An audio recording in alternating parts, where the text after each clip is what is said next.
So I just want to welcome everybody. My name is Bill Moyer. I'm the executive director of a group called Backbone Campaign. That's sort of the mothership for Solutionary Rail. We are a creative activist organization that then got very interested in how rail connects all of a lot of the issues we care about and a lot of the communities across the country in ways that are unique and in its capacity to build unlikely alliances and solve 21st century problems. So today's conversation is going to be specifically about Washington State, where we're based, and the Amtrak Cascades long-range plan and other aspirations for the north-south corridor on the west side of the Cascade Mountains. Our honored guest today is Tom White. Tom White is a longtime collaborator with Solutionary Rail, and I've learned a great deal over the years from Tom. Tom has over 55 years of experience in railroad operations. He's been a tower man, train order operator, yard clerk, crew caller, train dispatcher, and assistant chief dispatcher for Baltimore and Ohio, Chicago Terminal, Southern Pacific, Alameda Beltline, the Oakland Terminal Railroad, the Milwaukee Road, and Burlington Northern. At BN, the precursor to BNSF, he was assigned for 5 years to service design, scheduling, new passenger projects, technology development, and capacity planning. Since 1997, he has been a railroad operations consultant working on projects in the US, Canada, Mexico, and South Africa. He is the author of 4 books and co-author and contributing author of 3 others. Tom is also the co-founder of Climate Rail Alliance, an important partner of Solutionary Rail, an ally of ours in work mostly related to Washington State, but elsewhere as well. So welcome. Tom, that's a lot. You've got a lot of background in all this. Is there anything you'd like to share about what got you into railroading in the first place before we jump into the specifics of the long-range plan? Oh, I was probably just like a lot of other kids, and I was interested in trains from before my earliest memories, and stayed interested. And in those days, every little kid wanted to be an engineer and all that good stuff. But one day, my mom, who worked in a restaurant with a woman whose husband was telegraph operator in a station, said, "Would you like to go visit the station he works at and see what they do?" And I was introduced to the cursory level of local railroad traffic control and management, was fascinated, and never looked back. Well, that's cool. I feel like a lot of folks have, these origin stories of what gets them into their work. And so it's really great to hear a little bit of yours. So for folks who are, we're all coming into this at various places of understanding of today's topic. I'll tell you, I knew nothing about the Amtrak Cascades long-range plan a few years ago. Solutionary Rail had just published the book, or it was around the time we were publishing the book that we started to approach the Washington State Legislature and specifically Governor Inslee to look at what we'd been learning and propose. And we were proposing the idea of building a steel interstate development authority to work with the Class 1 railroad BNSF on improving east-west traffic and specifically electrifying it. So what I experienced during that time of trying to bring a common sense, what we felt was like a common sense win-win idea forward, was that there was no receptivity. No, we couldn't get in the door at the governor's office. And then it turned out that frustration motivated me to try to dig into why. And it turns out that WSP Parsons Brinkerhoff now WSP USA, had a former government affairs manager sitting as Jay Inslee's transportation advisor. This person had previously helped WSP Parsons Brinkerhoff get their tunnel project through the political machine for the viaduct replacement project in Seattle, and then began working at the governor's office. So in that time period, when we were trying to bring this common sense, pretty available technology kind of idea forward, there was a big announcement from the governor, and he was promoting this ultra high speed north south, 250-mile-an-hour trains, etc. Well, it turns out that that idea originates with WSP Parsons Brinkerhoff, now WSP USA. So it was interesting that we couldn't bring a common sense idea forward, and yet this pie in the sky flashy object was getting all the attention. So in the turmoil of trying to understand that problem and try to bring common sense ideas forward, I learned from Tom White about this thing called the Amtrak Cascades long range plan. And he shared a whole database of multiple volumes that had been work that had been done to create a north-south plan on shared corridor between passenger and freight. It gives multiple advantages, both for the climate and for the public, in that it both reduces wear and tear on roads, climate impacts from trucks, etc., by expanding rail freight capacity on the same corridor, where additional investments in dedicated track and other improvements for flow and improved service increase passenger capacity. So, Tom, could you speak to how you got involved and when you got involved into creating the Amtrak Cascades long range plan? In 1990, Jerry Grinstein, the chairman of BN, chairman and CEO, had decided that he had just inherited this railroad. He had been president of Western Airlines, and he just saw nothing but chaos anywhere. And he decided that he needed to get rid of the chaos and set up an initiative within the company to create a truly scheduled railroad like in Europe. Ultimately, when it wasn't succeeding, he had 36 experienced train dispatchers recruited to create a team to make it happen.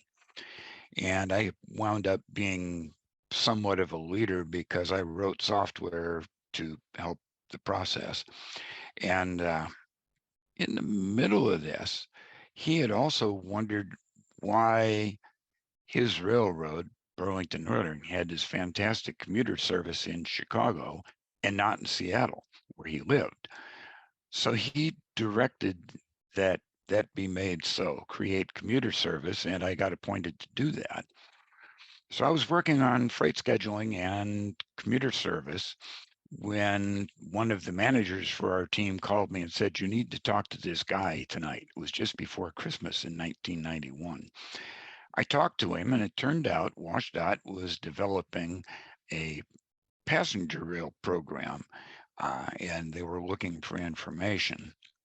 I got to talking with the guy. I found out that the powers that be at Burlington Northern were feeding them a line of BS, and all of a sudden I became fully involved in developing the plan. And when the chairman's office found out that the rest of the railroad wasn't cooperating, all of a sudden I found myself being part of a BN team to make the Washington State Rail Service happen.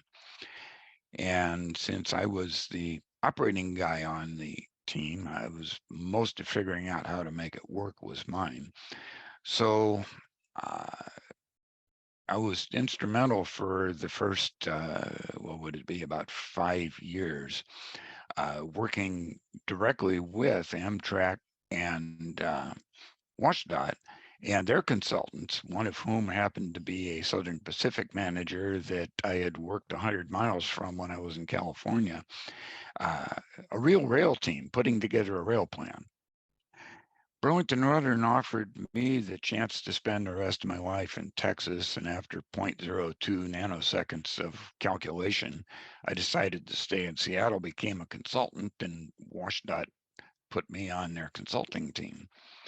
So I continued with the work of being the lead transportation and infrastructure planner all the way through to the end of the planning. Half of it as an employee for Burlington Northern at the same time as I was inventing what became Sounder commuter trains, and the other half as a consultant for WashDOT as a subcontractor. Wow.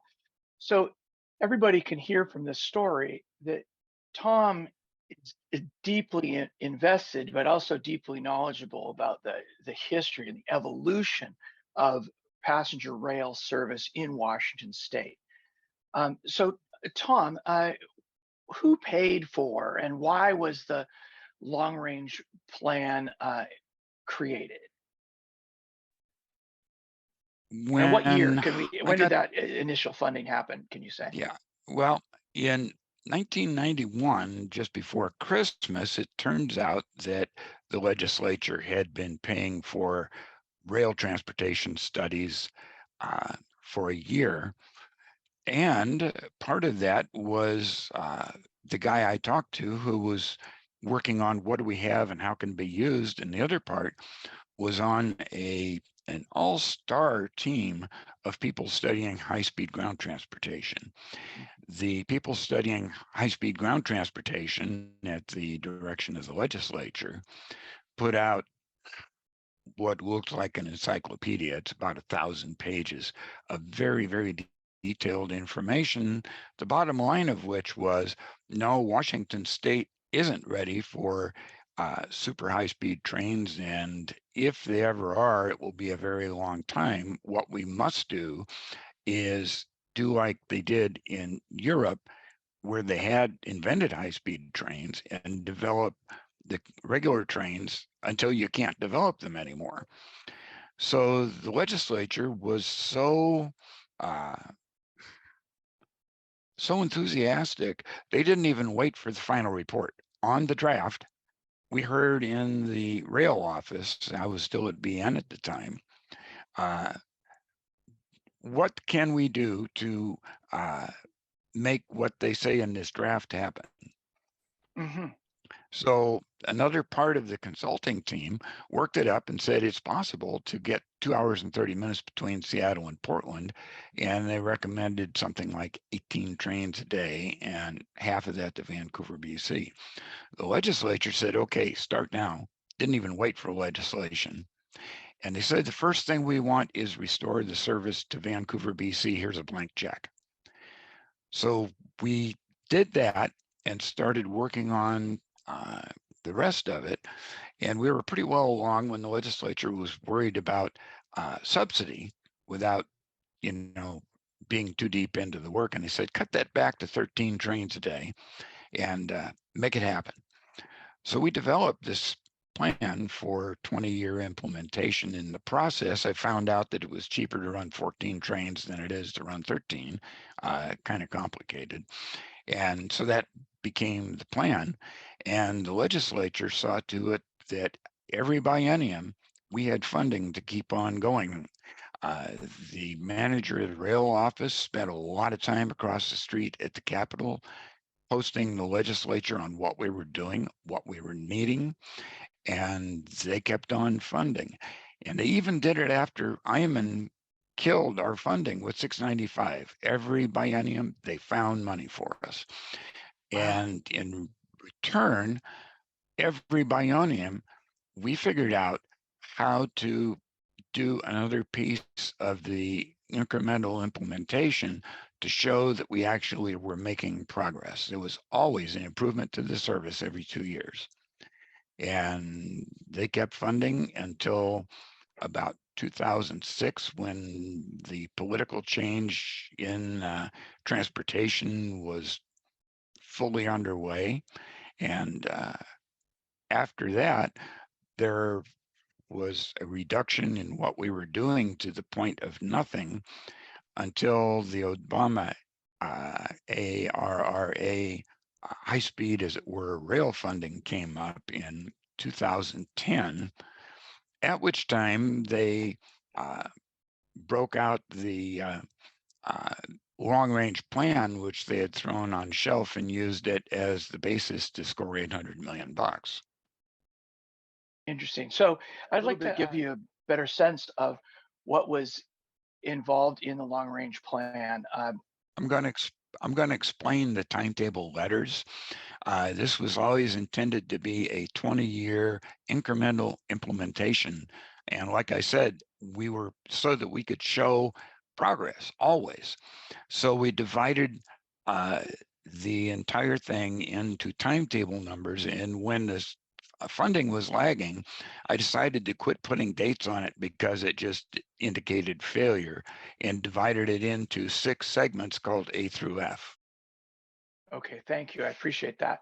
So, and what folks should also note is that the green outline, as we go through these maps, is going to show if it's a completed project, and if something's outlined in yellow, it's going to be a partially completed, or et cetera. And so, and Tom has some other clarifying notes here around why the work is being done. Also, at the top right of each slide, you will see the number of trains and the time that it takes to make the trip. Now, remember, what we're in the Pacific Northwest we're trying to do is we're trying to make rail competitive with either driving your car to Vancouver or Portland from Seattle, or flying from between those locations. So when you add up, going to the airport and hanging out and doing security, all that, it's been determined that 2.5 hours from Seattle to Portland is competitive, as well as similarly that about 2.75 hours to Vancouver is competitive. So this was timetable A, and then we won't spend a lot of time on it. I mostly want you to get a sense of the scope of work that was proposed, the work that has been done, and what remains to be done. So as there's timetable B, and 2 trains today from Seattle to Vancouver. How many trains do we have now from Seattle to Vancouver? 1 each way. 1 each way. So, okay. This is twice as good as what we've got now. And how many from Seattle to Portland do we have now? 3 of them. All right. So this is timetable B, and we're not there yet. Timetable C is a dramatic improvement, right? Notice in this that you also see that there is dedicated track, sections of track on a shared corridor that's going to be specifically for use by passengers, and that is higher speed track at 110 miles per hour.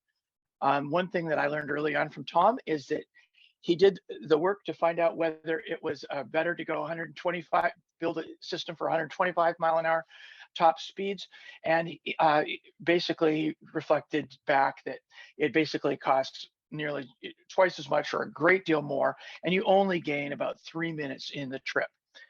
And that's probably because it's not 125 miles an hour the whole way, right? Whenever you have 14 stops, you have stop time, slow down and speed up, right? So, with rail, and this is the reason all this hoopla around 250 miles an hour is kind of bullshit, because the most important thing is the average speed. So, like on the Acela in the Northeast corridor, there might be an average speed. Maybe it has 150. Maybe we've had Steve Krismer who's looked at getting to 155 or 160 miles per hour. but the average speed on some of those legs of that trip is 82 miles an hour or 76 miles per hour. So average speed is very important. And building an infrastructure for 250 miles an hour when you have to keep it, could be just a waste of time and money. And also, when you get over 125 miles an hour,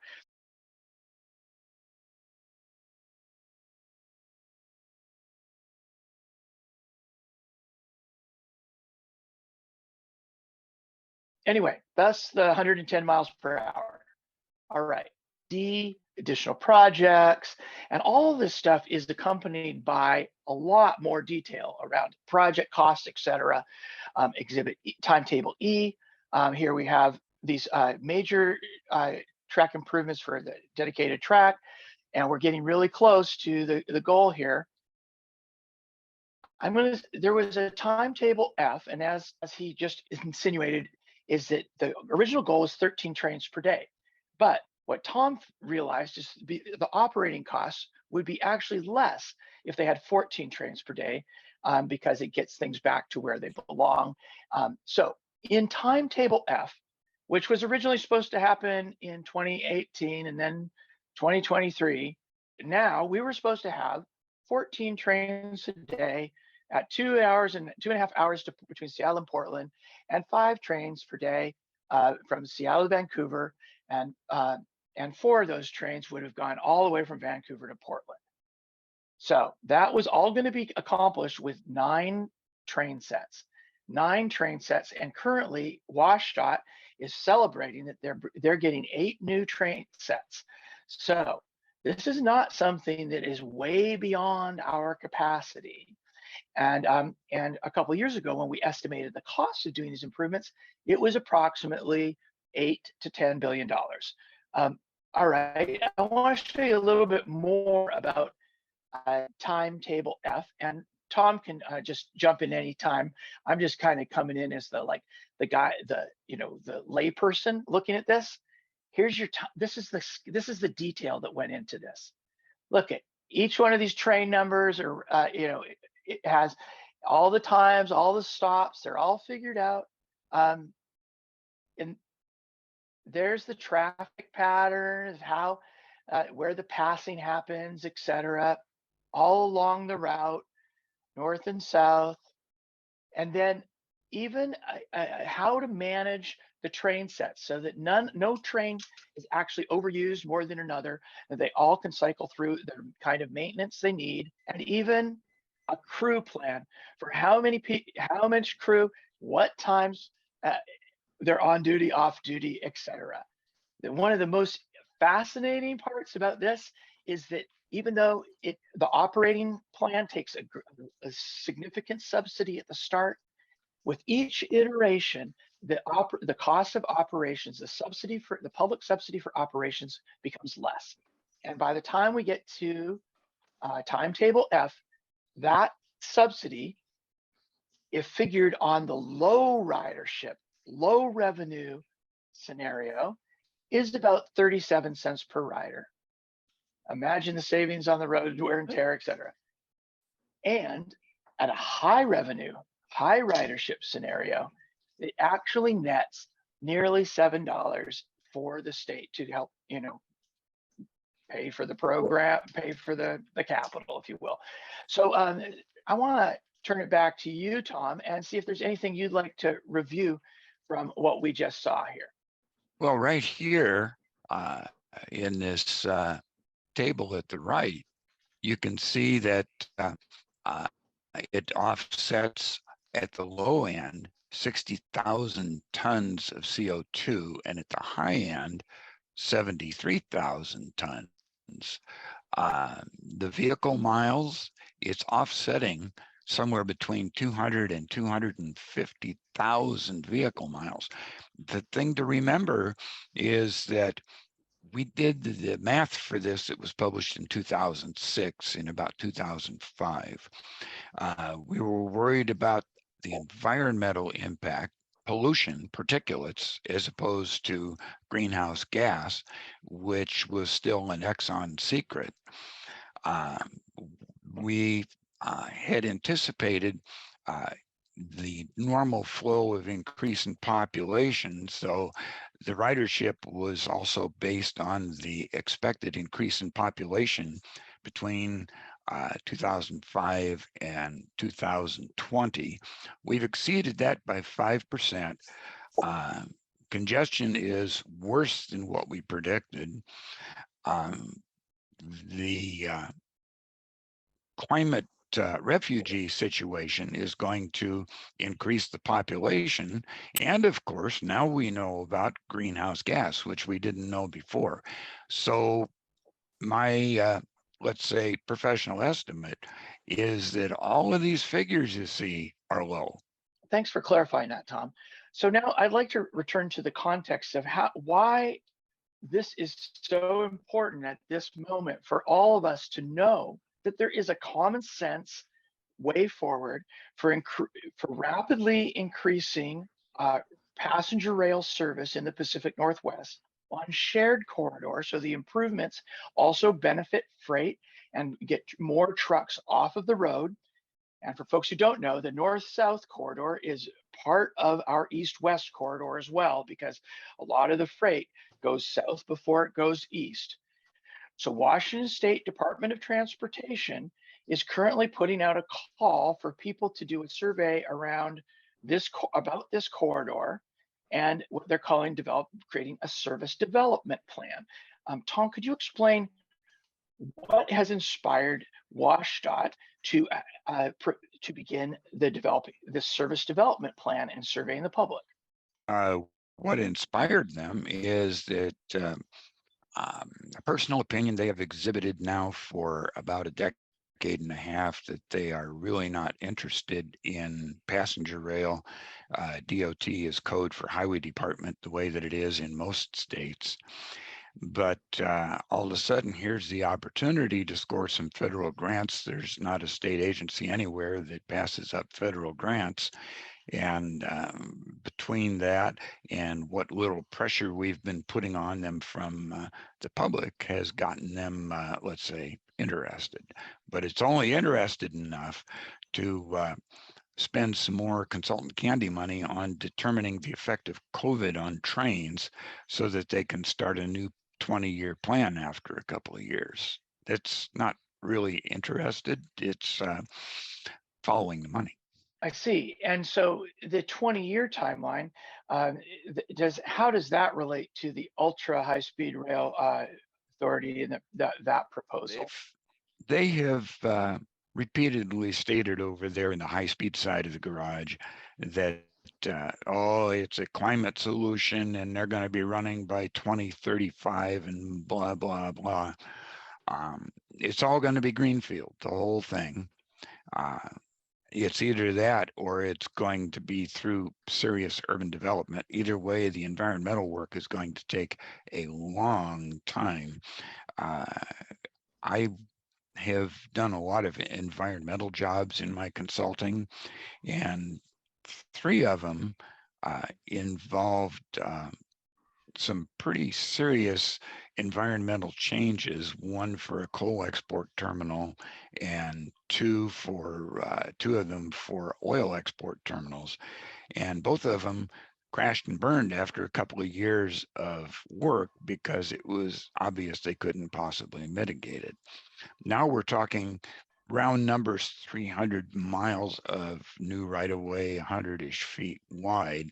The environmental work is going to take a long time. Then they're going to have to acquire the land.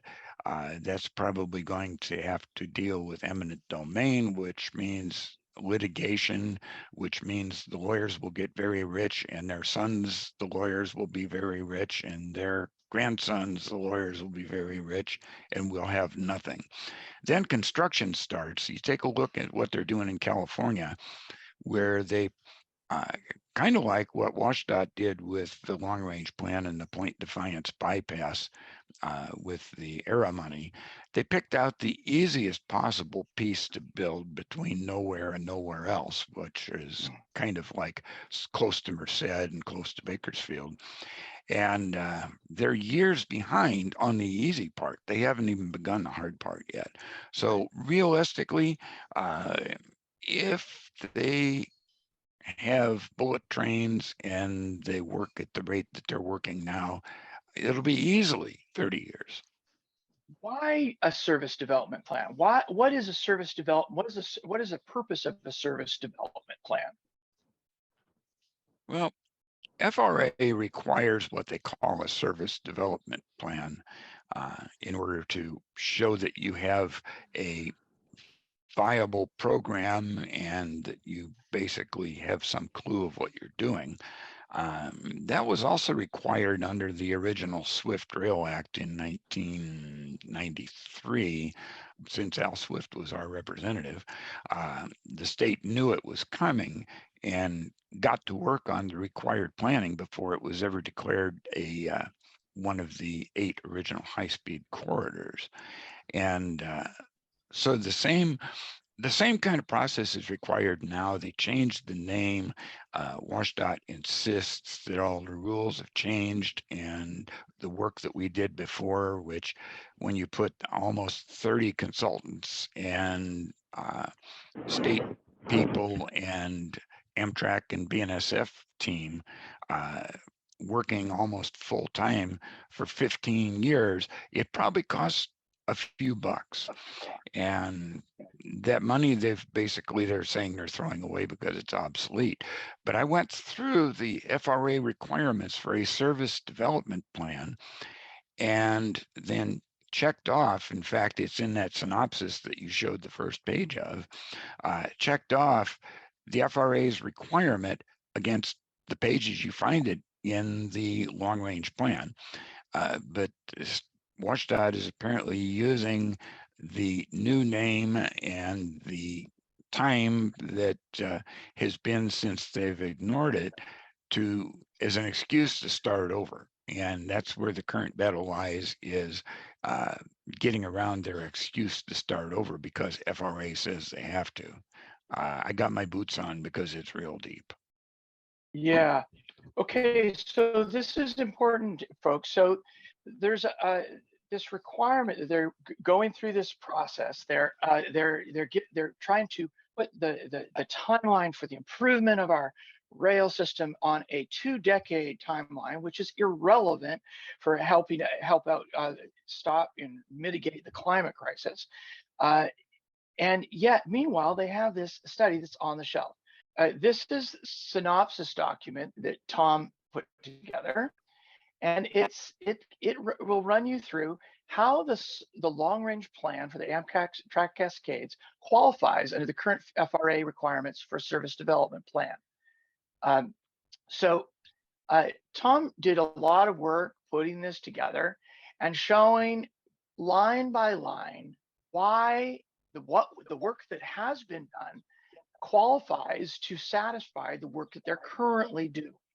Now, our point as a public interest organization is to advocate for the work that has been done to be applied so that the outcomes and the impacts and the deliverables can be sped up and delivered to us far sooner, so we can all enjoy the benefits, and future generations can enjoy the benefits of us not taking 2 decades to fix our north-south rail transportation system. So you have this document in the chat.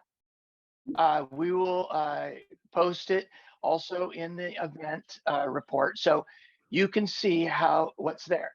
So Tom, from your perspective, what does need to be done in order for investments in this infrastructure to restart, so that we can start getting back to building out the systems so that the people of this region can enjoy timetable F revision A from the Amtrak Cascades long range plan?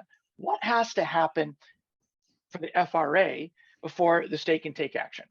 Well, there's a couple of things. And I think first I'm going to address the other elephant in the room, because the state maintains, oh, but the railroad, oh, but the railroad, oh, they won't let us, they won't let us, they won't let us. You notice at the beginning of the story, I talked about BN actually had a dedicated crew working on creating Sounder from scratch. We turned it over as a completely planned project to what would become Sound Transit. And at the same time, there was me, an engineer, and a vice president of Burlington Northern working on the WSDOT program. Now, I had been a train dispatcher on most, in fact, on all of the Western Washington railroads contemporary with the beginning of this.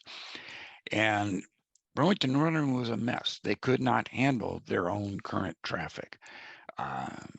Each train was taking, there's a federal hours service law requiring a train crew to stop work after 12 hours.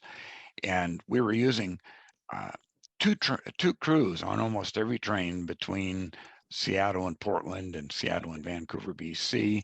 Trains were spending 2 or 3 days lost out there. And it was a total mess. You can't superimpose passenger service on a railroad that's that much of a mess. So all of the first projects fixed that. And the state agreed with me that based in the public interest, the commerce of Western Washington, actually the whole state of Washington, was just sinking in this quagmire of Burlington Northern's chaos. So it was justified that we fixed the railroad's problems first.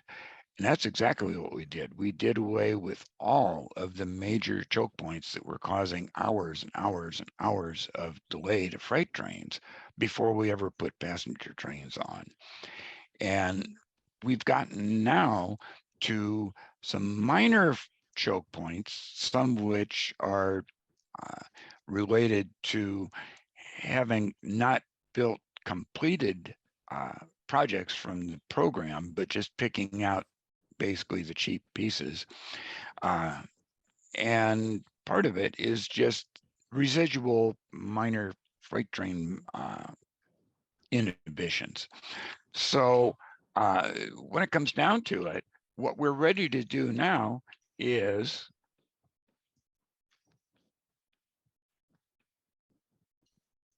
shut that thing up. Okay. So now what we've come down to is we're ready to start building the dedicated passenger tracks. And the reason they're dedicated is overtakes, because it starts getting really crowded on a 2-track railroad when you've got a range of speeds between 30 and 110 miles an hour. The second part is that wear on a track is related to speed and weight. And one axle of a 35-mile-an-hour grain train does the same thing to the track as one axle of a passenger train doing 110 miles an hour, but the grain train has a lot more axles. So we fixed their congestion. We're ready to start doing the part that benefits us. And the state has come up with this story of, well, no, the railroad won't let you do it. And yeah, we need to get to the root of that. We're not ready for that yet. The first thing we need to do is get the legislature to fund the infrastructure that we need. I have taken, since they've taken projects out of order and screwed up the order, I've looked at the current situation. I developed the plan that that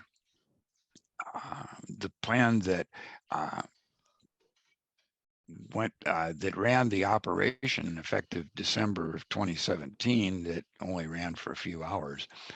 And because of the fact that they overpromised what they could do and underbuilt, I had a very difficult time scheduling everything so it would work. So with that information out of order, I really think that the very next projects are to fix that slow part of the south end of the Point Defiance bypass and build a separate passenger track to Centralia. So our CRA effort is now to try to get the department to go for a CRISI grant, which is not, it's a flavor of federal grant that doesn't create more service, but it improves what you've got. We qualify for these projects for that.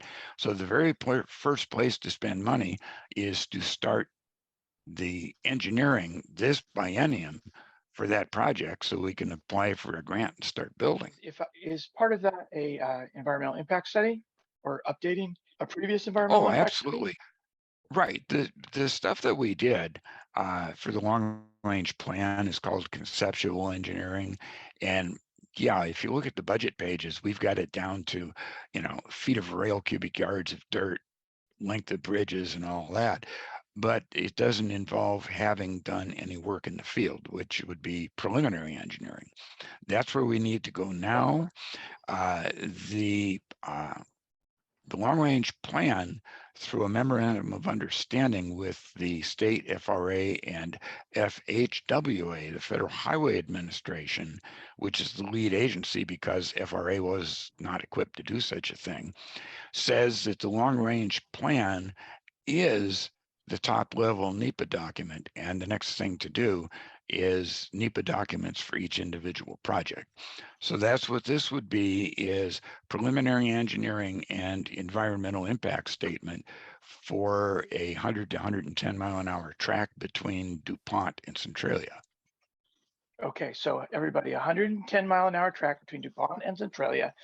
And if I understand correctly, also that curve where the derailment happened in 2017, the original plan was to straighten that curve or re-straighten that curve because it was created to be more sharp when we built I-5. Right, because it seems that when we build a highway project, no stone is left unturned. If you don't believe it, go up to Snoqualmie Pass and look at how much mountain they've blown away. But when you build a railroad project with public money, basically they give you the money to put new rails, ties, ballasts, and signals in the very same place that some guy on a horse surveyed 120 years ago. It's time to quit doing that. Okay, cool. So I thought that it might be interesting for folks to see a few line items where the Solutionary Rail has been looking at the budget, the transportation budget that came from the governor's office. And this isn't comprehensive in terms of what we think should be changed, but Section 223 of the transportation budget, it appears both in these bills, the Senate Bill 5162 and House Bill 1125. In section 223, number 1, this is a quote from the bill. The department, speaking of the Department of Transportation, is directed to continue to pursue efforts to reduce costs, increase ridership, and review Amtrak Cascades fares and fare schedules.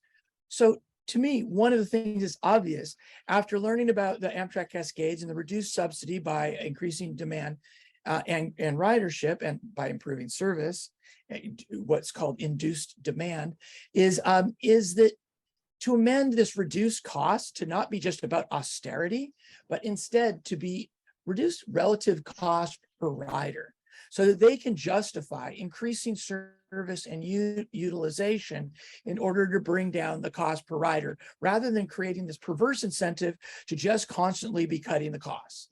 The department says currently in number 2 of section 223 says the department shall consider applying for federal grant opportunities that support the development of the Amtrak Cascade service. Why is it alternative for them to, maybe they could just, if they don't really, they shall consider applying? We think the shall consider applying is bogus, and it should be they shall aggressively pursue and apply for. And then also in number 2, it says the grant submittals must align with department's federally required service development plan, state rail plans, and partner agreements, et cetera. And we'd like to insert the Amtrak Cascades long range plan explicitly there, so that so that they are having to dust off this plan, acknowledge its existence, and utilize it. I'm curious, are there other asks that we should be making, Tom, to our legislators? Because we're getting to a time when the House and the Senate budget are going to be bringing their versions forward, because currently all they're doing is amending or looking at the governor's version of the budget. So are there pieces that you know for sure that we ought to be asking to be included, even when we're interacting with our legislators in particular? The thing that we need right now is to get the legislature to put up match money to start the engineering between DuPont and Centralia. That's going to be a tough engineering job. Anybody who's familiar with the Nisqually Delta area might be able to visualize coming where the golf course is, right where the wreck happened in 2017, and lifting up over the existing line and the and I-5 and cutting across the peninsula that belongs to Fort Lewis and coming down on the other side of that peninsula across the Nisqually River, which is pretty wide at that point, and coming down onto the high embankment that the railroad is on. So there's serious engineering going on. There's probably a good 2 years worth of work before anybody can have plans to even build anything. That's the first thing we need money for. Okay, great. So when folks go to the Service Development Plan survey that promoted by WSDOT, is there a particular thing that you'd appreciate them to say or to use that survey to communicate? Yeah, let's do it this way. They're not doing a service development plan now. The contract is for a consultant to study the effect of COVID-19 on rail ridership to explore future trends and develop a range of service scenarios. That's all they're doing. The range of service scenarios you could visualize being, well, do we leave the service where it is now? Do we run another train? Do we run 2 trains? Do we speed it up? Do we not? But it's a range of service scenarios from which, after December of 2023, DOT will select one scenario to develop into a service development plan, the service development plan being for incremental increase over a period of 20 years. So we're looking at probably a good 25 years before they plan on actually completing anything. So in the first place, given the fact that growth has happened way faster than we expected, climate change is something that we didn't anticipate in 2005, and climate refugees and things like that. I see absolutely no reason whatsoever to study a range of alternatives. Our mission in 1992 was to develop a service to get the maximum number of people off of highways onto a train. It wasn't a small, a medium, and a large plan or anything like that. It was, we got all these people on this highway, you figure out how to get them off. That should be the mission right now, and it isn't. Is the request for matching money for engineering work in DuPont to Centralia, is matching money for a federal grant? Right, a CRISI grant. It is the current flavor of a grant program that's been around for years. Yeah, it's an infrastructure grant for improving existing facilities.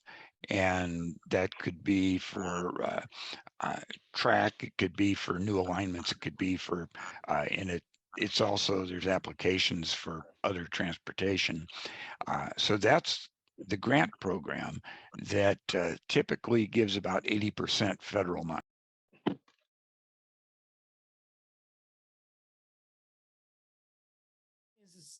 This 20-year timeline is really frustrating when we see all the problems that exist now, and also that all the work that's already been done.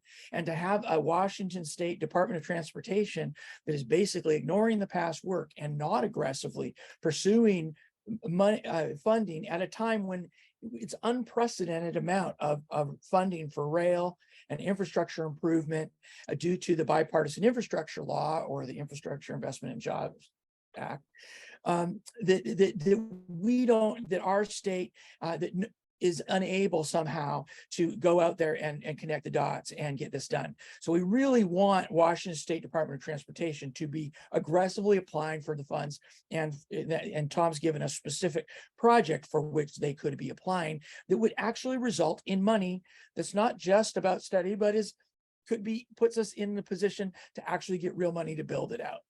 Tom, in closing, is there anything that you'd like to say that we haven't covered in regards to this particular moment in the legislature putting their budget together, the WSDOT doing its service development plan, and fight against the airport, et cetera? Is there anything you'd like to leave folks who decided to join this call, leave folks with?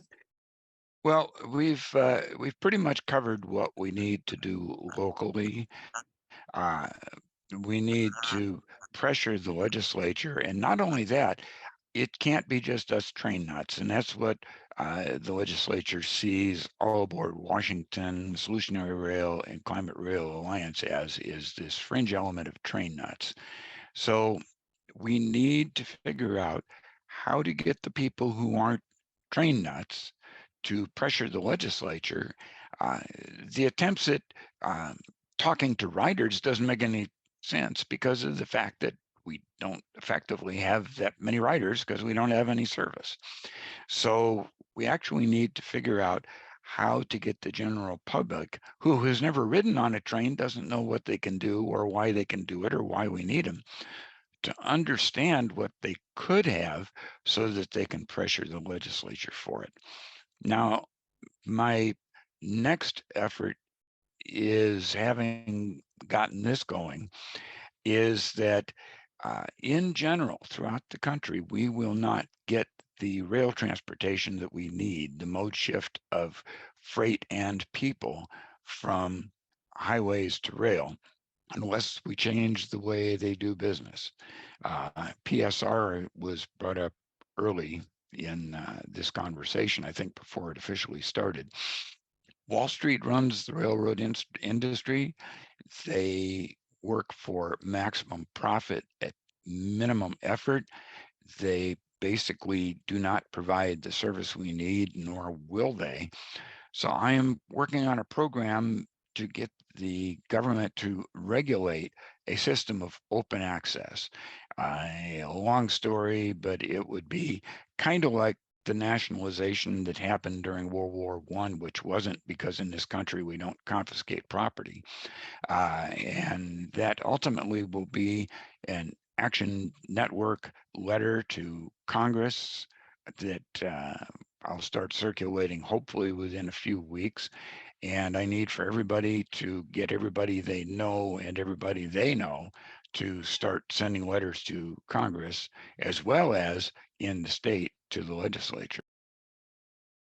And so that's it, folks. I think, Tom, thank you so much for being this incredible resource. Like I said the other day in a meeting, you are you're our secret weapon.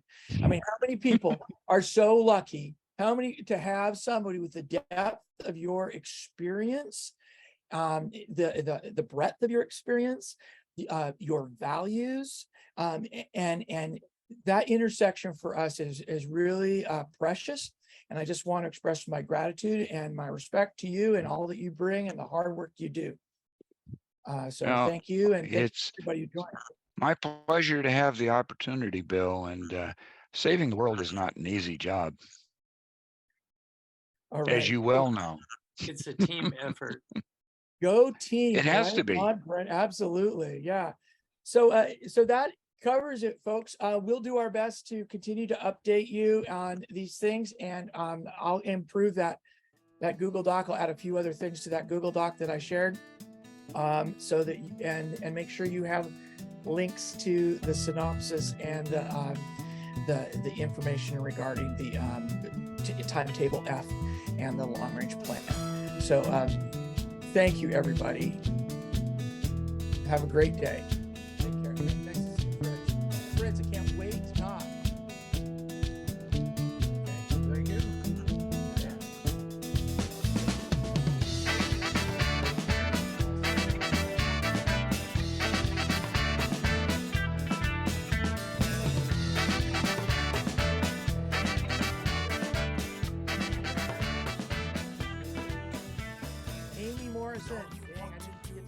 you to everybody should know Amy Morrison.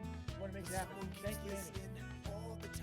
Thank you, and thanks, Tom. Thank you, Lael. Thanks, Bill. Hey, it's a good show. Thanks for putting this on. It's a language of its own.